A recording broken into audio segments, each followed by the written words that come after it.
Deixa eu fazer uma pergunta aqui. Bianca, você considera o Luciano um ídolo? Não. Eu tenho respeito por ele nesses jogos decisivos. Eu acho que ele é o tipo de jogo que ele gosta. Ele entra pra fazer a diferença e ele resolve. Eu sinto que ele é mais um de nós lá dentro. Ele bota pra... E tem essa provocação. Eu gosto desse jeito de jogador. Mas pra ser ídolo, pra mim, precisa fazer mais. E precisa... tudo bem que ele tá em busca dos 100 gols, mas eu acho que precisa se consolidar, né? E trazer uma constância mesmo. O cara... Não sei. Pra mim, não é ídolo. Ainda. Porque às vezes acontece esse tipo de debate, né?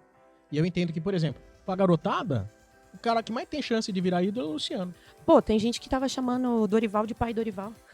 Ai? Não, é os Dorilover aí. Pelo amor de Deus. Um na nossa frente. Pelo amor de Deus. Vou te falar, Bianca, o Dorival deu um título inédito pro São Paulo da Copa do Brasil e tá ferrando o Corinthians. Eu sou cada vez mais fã do Dorival, velho. Sou cada vez mais fã do Dorival, Ferrolho.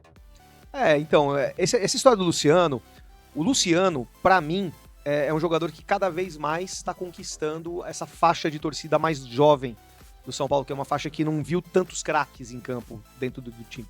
Eu e o Sombra, a gente viu Careca, a gente viu o Renato Pé Murcho, a gente viu Pita, a gente viu Miller, a gente viu Silas. Então, acho que pra mim... Acho que eu sou mais velho, eu vi ainda lá atrás ainda. Você viu o Pedro Rocha? Não, Pedro Rocha não, mas puta. A gente tá mais ou menos nessa, Serginho, a partir do começo dos anos 80. Valdir, Serginho, Chicão, isso. Dário Pereira, Zé Sérgio, enfim. Ídolo. Então, mas olha o tanto que a gente viu e olha o tanto que essa geração hoje tá vendo. Então, dadas as devidas proporções, e eu acho que idolatria a gente não pode brigar, a gente pode discutir, mas não brigar, eu acho que o Luciano, ele entra nesse rol sim, cada vez mais. Por quê? Porque é um jogador que se destaca num jogo grande, cara. É que, na real, a gente tá carente, né? A gente tá carente de ídolo. E aí fica tentando tapar buraco com esses caras que faz a obrigação.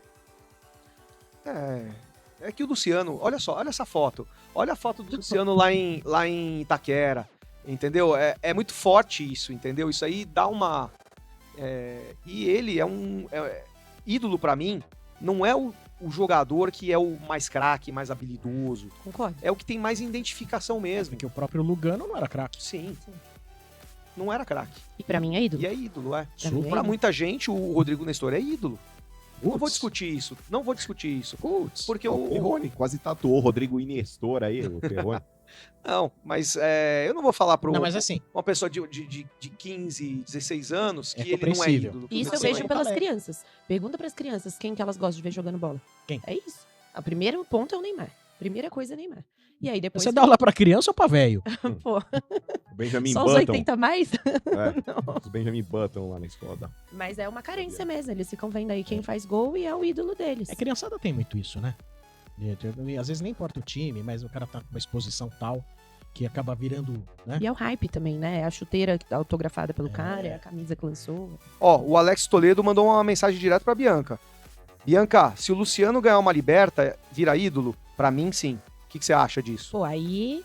Se o Luciano ganhar uma Liberta, quer dizer, ele tem que fazer gol na final. Luciano tem que ser Futebol decisivo. Clube. Já passamos pra Luciano Futebol Clube. Sim, aí vira... Pô, eu acho que é assim, você tem que construir a sua história e o cara tá fazendo isso. Ele tá há muito tempo, ele tá disponível sempre, não faz corpo mole, que nem ele falou. Botou de meia, jogou de meia. E é isso, agora ele tá de novo no lugar que ele gosta e tem que jogar mesmo. Tem que entrar em campo, tem que fazer gol. Porque se ele... Mas aí eu boto uma pimenta aí, porque pra mim, por exemplo, idolatria não tem a ver com um título. Tem muito jogador que não...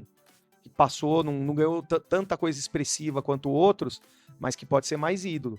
Nesse caso do Luciano, eu acho que daí ele Eu vira acho que ídolo sim. sim, da maioria. Eu acho que é o que se confirma, entendeu? A Fute Fanatics é uma loja completa de camisas e artigos do São Paulo, e agora ela é parceira oficial do canal Família Tricolor News. Aqui você encontra os últimos lançamentos, camisas históricas, agasalhos, bonés, garrafas e tudo que um verdadeiro São Paulino precisa para mostrar orgulho de ser tricolor. E tem mais, usando o cupom exclusivo do canal Primeira 8, você ganha um desconto especial na sua compra. Clique no link abaixo ou aponte a câmera do seu celular para o QR Code ao lado. Canal Preto FC no YouTube para falar do São Paulo. O conselheiro Flávio Marques deu uma entrevista exclusiva à Rádio Bandeirantes, para mim e para o João Paulo Capelanes, e foi uma entrevista com detalhes específicos sobre a drástica situação financeira do São Paulo. São Paulo tem uma dívida já de 31 de dezembro de 2024 que ultrapassa 950 milhões de reais. Isso de dezembro de 24, nós estamos em julho de 25. além de déficits trimestrais que estão ocorrendo a todo momento e tratados de forma absolutamente normal no Conselho. Entre várias declarações polêmicas que estão no YouTube da Rádio Bandeirantes, tem uma que a gente fez questão de registrar e eu trago aqui também no meu canal. Flávio Marques admitiu, primeiro conselheiro que admite, que existe uma relação comercial entre o São Paulo e as torcidas uniformizadas. Vamos acompanhar. O que eu posso falar é o que está nos borderôs, é o que está em dados que você entra na CBF, relatório financeiro da partida, e também na minha prática. As torcidas organizadas têm benefícios, têm facilidade para adquirir ingressos. Então existe uma cota de ingressos que a Independente, a Dragões e Real, eles compram no São Paulo Futebol Clube a preço de meia entrada. Então, se você entrar no site da Independente e comprar o chaveiro, comprar o adesivo e ganhar o ingresso, você vai pegar esse ingresso. Hoje não existe mais o ingresso físico, mas quando havia o ingresso físico, você pegava esse ingresso físico e você via que era o ingresso a preço de meia entrada.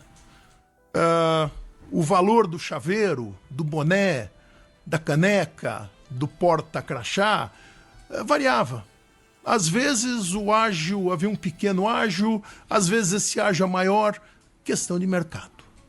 Então, existe uma relação comercial entre São Paulo e torcidas organizadas, das quais eles se beneficiam. Esse Flávio Marques, muito claro, enquanto as uniformizadas têm um grande faturamento, o São Paulo está quebrado. Que relação, né? Mas é isso que acontece, e tem apoio político, e tem questões também dentro do clube, nos jogos, para apoio, para visitas ao CT, com o intuito, entre aspas, né, com uma forma de ajudar o elenco, mas na realidade de fazer pressão. Então é assim que a banda está tocando no São Paulo, como toca também na maioria dos clubes brasileiros. Uma relação comercial entre as uniformizadas e o São Paulo. E você aí, que paga plano de sócio torcedor e daqui a pouco não consegue ir a jogos, como é que fica? Os uniformizados estão sempre lá. Essa que é a realidade, passando pelo São Paulo e também por outros clubes. Uma vergonha. Começamos aí pelo amigo Moreira, então. Eu, como vocês sabem, vinha sugerindo o Moreira fazia alguns dias, para não dizer umas semanas, que o São Paulo conseguisse puxar o Moreira novamente, já que ele estava no Porto B. A priori, ele não estaria sendo aproveitado no Porto principal. O Moreira, ele chegou a passar no CT da Barra Funda, em Cotia, nas férias no meio do ano.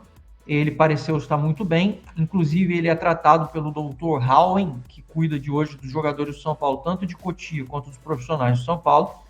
E as informações que eu tive foi que o Moreira estava super bem. O Moreira voltou, começou a fazer a pré-temporada com o Porto B. E ontem recebemos a notícia de que o Moreira seria integrado nos 30 que viajariam para a Áustria no grupo principal do Porto A, que seria o time principal do Porto, com o novo técnico lá, o Farioli. Quais são as nuances dessa situação agora? São duas. Primeiro que ontem, antes de sair a notícia de que o Porto aproveitaria o Moreira, eu tinha escrito até no nosso grupo de membros, que aí lá eu consigo falar um pouco mais antecipado algumas coisas, tinha dado até para o pessoal antes de sair esse Porto, o Moreira ficaria no Porto, que o Crespo não tinha se interessado muito pelo perfil de retorno do Moreira e que o São Paulo não faria nenhum movimento até por conta disso, por conta dele.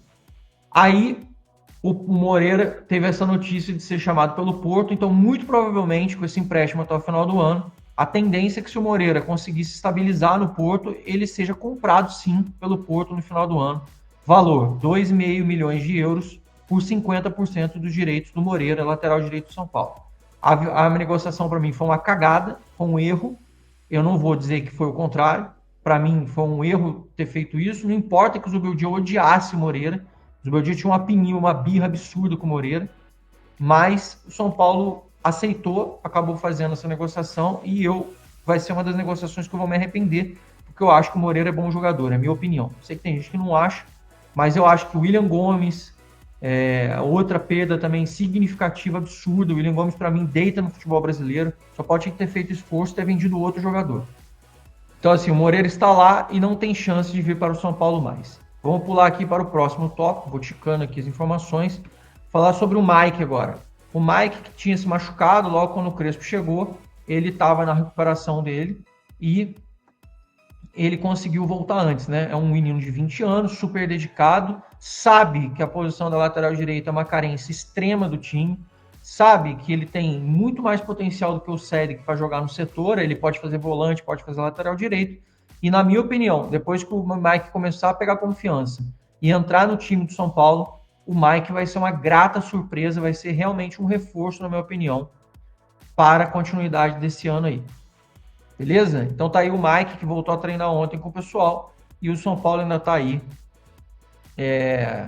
com essas possibilidades para a lateral direito. São as evoluções, são notícias que saíram ontem, mas que eu sempre atualizo no vídeo aqui para a gente deixar todo mundo na mesma página. Tá bom? Sobre os dois laterais é isso. E aí, continuando a nossa saga sobre reforços, eu vou dar aqui a informação que surgiu ontem. O Eduardo Afonso, sempre gosto de dar o crédito, a gente sempre tem que fazer isso. O Eduardo Afonso foi o primeiro que falou sobre isso, sobre uma informação que ele pegou de dentro do São Paulo, de que mudaria o perfil da contratação do lateral direito para um jogador que tenha características não tão agressivas como esperava o Crespo, mas para que o São Paulo conseguisse reforçar a zaga / lateral simultaneamente por conta da falta de dinheiro. Ah, mas não ia contratar um lateral mais agressivo? Sim, só que o São Paulo teve a perda de um meia. E aí, o São Paulo muito provavelmente não vai conseguir contratar zagueiro, lateral e meia. Aí surgiu a brilhante ideia, da qual eu discordo, de contratar um zagueiro mais defensivo, de um lateral mais defensivo que jogue no setor ali também para ter uma dupla com o Cedric. Eu não concordo, eu acho que isso é incompatível com o sistema de 3 zagueiros que o São Paulo pretende. E do ponto de vista do cara jogar na defesa e jogar de lateral, o UOL ainda deu o exemplo do Danilo, que foi pro Flamengo. Eu vou dizer uma coisa para vocês.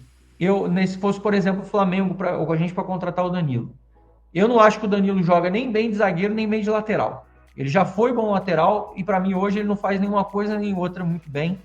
E até por isso ele faz as duas posições. Então eu acho que é uma questão diferente. É igual o Ferrarese. O Crespo enxerga o Ferrarese como zagueiro. O cara tem que se firmar como zagueiro. Até o Arboleda já fez lateral direita, por exemplo, com a Aguirre, jogando lá nos anos 2018. Até isso ele já fez. Eu não gosto. Eu acho que o São Paulo... Uma coisa é você usar uma improvisação num jogo que você teve uma fatalidade. Outra coisa é você contratar um jogador com essa mentalidade. Aí, para mim, essa mentalidade é uma mentalidade errônea. É uma mentalidade que está deturpada da realidade, da necessidade do esquema tático do Crespo, do que o clube precisa. Então tá aí minha opinião. Para mim, o São Paulo tem que fazer o que o Crespo está pedindo, que é contratar um lateral agressivo. O pedido do Crespo eu quero um lateral agressivo. Aí você fala assim, mas eu não tenho grana para os dois, então eu vou contratar um lateral defensivo. O que vai adiantar no esquema do cara fazer isso? Aí você vai usar o quê? Então, se for fazer isso, é mais fácil, então, você improvisar um jogador tipo um ponta. Como muita gente sugeriu, usa o Ferreirão de ala esquerdo, de ala direito, para jogar ali nessa posição, porque ele faz a ponta e pode ajudar na volta ali. Só que é errado, sabe? Tá errado essa configuração de pensamento. Então, se for isso, ou usa o Mike mesmo, ou não contrata. Aí vai contratar um zagueiro, para você ter pelo menos um bom zagueiro, e aposta no Mike. Ah, mas o Mike aposta, nunca jogou no profissional ainda, pode ser que não dê certo. Meu amigo, para contratar um jogador que não é nem bom numa coisa, nem bom na outra, você me desculpa, não acho que tenha nexo e não acho que faça sentido, tá, para fazer isso. Se for fazer isso, então é melhor contratar um zagueiro melhor e continuar mantendo o Ferrarese para quebrar um galho lá quando tiver um problema. Essa, pelo menos, é minha opinião, tá? Eu acho que é nesse sentido aí, a não ser que você ache um lateral que tenha muito vigor físico, por exemplo, o Militão. O Militão jogava de zagueiro muito bem, jogava de lateral muito bem e conseguia apoiar também razoavelmente bem e também conseguia marcar. Agora, o Militão é em quantos milhões aí para você conseguir fazer isso, sabe? É muito difícil. É muito difícil mesmo você conseguir achar um perfil, um jogador nesse perfil aí. Aí, o pensamento todo é para quê? É para abrir o espaço para um meia, já que o Oscar machucou e o Crespo quer um meia. Aí abriu a necessidade do meia também. Eu listei ontem no blog do São Paulo as opções internas que nós temos. Ninguém gostou, obviamente, e propriamente nem o Crespo gostou. Rodriguinho, temos a questão de utilizar o Lucas Ferreira, que era meia na base, mas aí é um perfil diferente. Você tem a opção do Alisson aprofundado, como ele fez ali, mas não é a do Alisson mesmo, nem ele gosta mais de jogar tão avançado, ele gosta de mais de vir de trás. O Marcos Antônio já fez esse terceiro homem de meio de campo, mas acho difícil que o Crespo queira mudar o posicionamento do Marcos Antônio hoje. A gente tem o Pedrinho Vilhena, que eu acho que não tem compatibilidade com o São Paulo, eu acho que está muito abaixo, mas é um jogador do São Paulo, não posso deixar de citar. E tem o Pedro Ferreira na base, que é um jovem também, nunca nem fez treinamentos contínuos, como por exemplo o Mike já fez. O Mike já treinou bastante tempo com os profissionais. Foi campeão de Copa São Paulo, jogando muito, sendo protagonista. Eu acho que é um outro time, é um outro momento. Mas, enfim, é uma opção caseira que nós temos. Fugindo das opções caseiras, já falei. Para mim, nomes principais. Bosquilha do Operário. Ah, mas vai ter que botar dinheiro. É um problema. Tem o Crispim, que já jogou no Fortaleza. Tem muita gente que não gosta. Eu acho que seria razoável.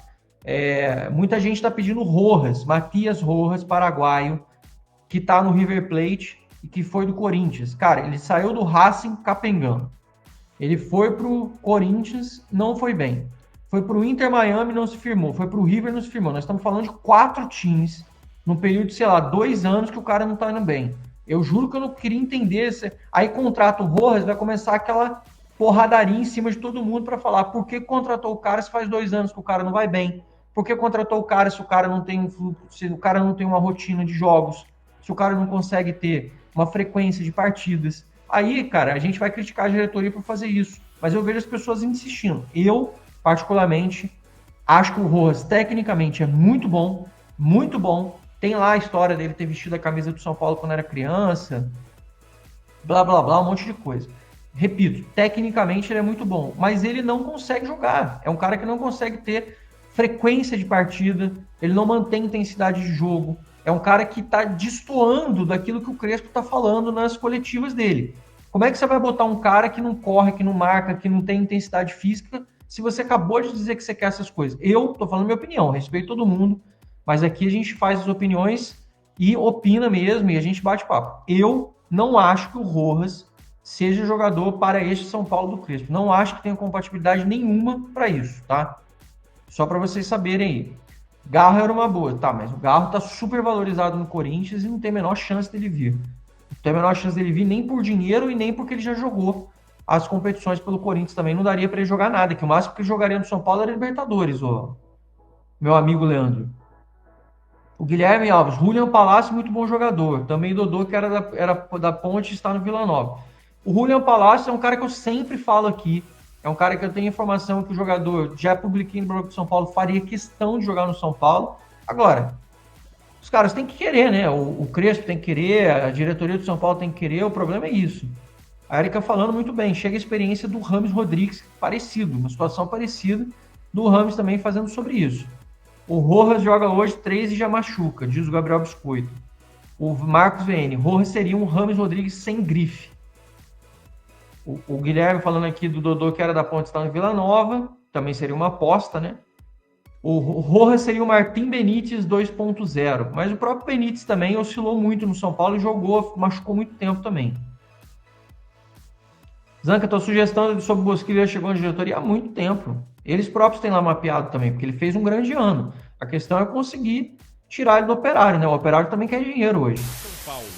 Por que estão enchendo a paciência do departamento médico do São Paulo? O cara não tem culpa que o Oscar, se envolveu num lance ali. Tem nada a ver com o departamento médico.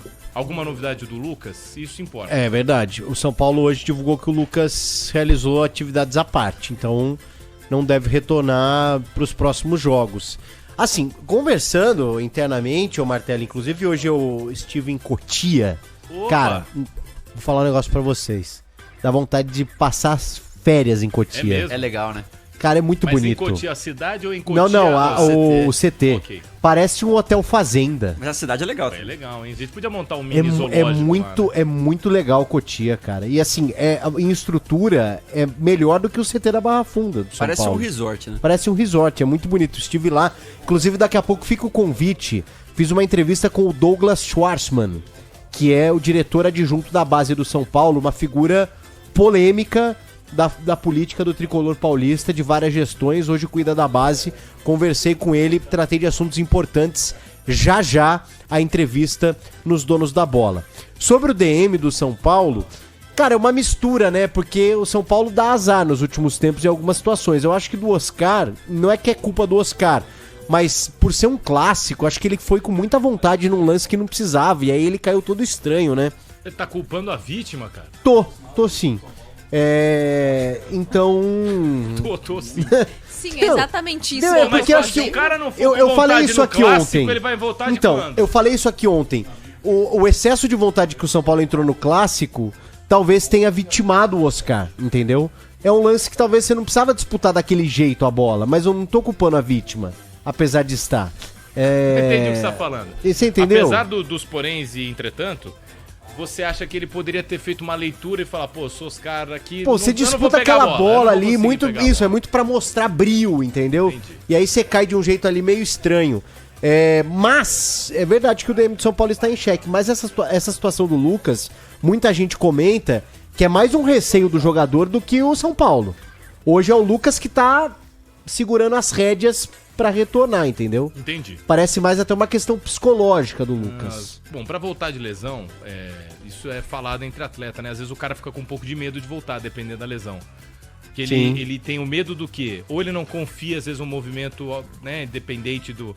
Pô, lesionei a perna, no braço.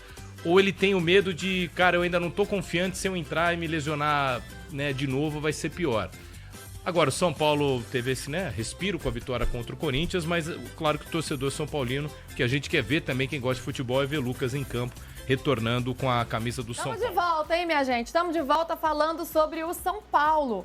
Porque o São Paulo, né, vem sofrendo aí com alguns problemas físicos, alguns não, muitos, né? Muitos. Vários, todos, para não dizer. Já perdeu o Caleri. Do quarteto ali ficou só o Luciano, porque o Lucas ainda não voltou. E no último jogo, essa lesão aí do Oscar, de 1 a 2 meses fora, uma fratura ali na vértebra. Infelizmente, essa má notícia aí pro Tricolor. São Paulo tá buscando um substituto pro Oscar, Hernan? Tá. O São Paulo tem... Como é que vai ser o São Paulo no mercado? O São Paulo tem 3 prioridades nesta ordem. Lateral direito, zagueiro destro, porque o Alan Franco está jogando do lado esquerdo, e um meia.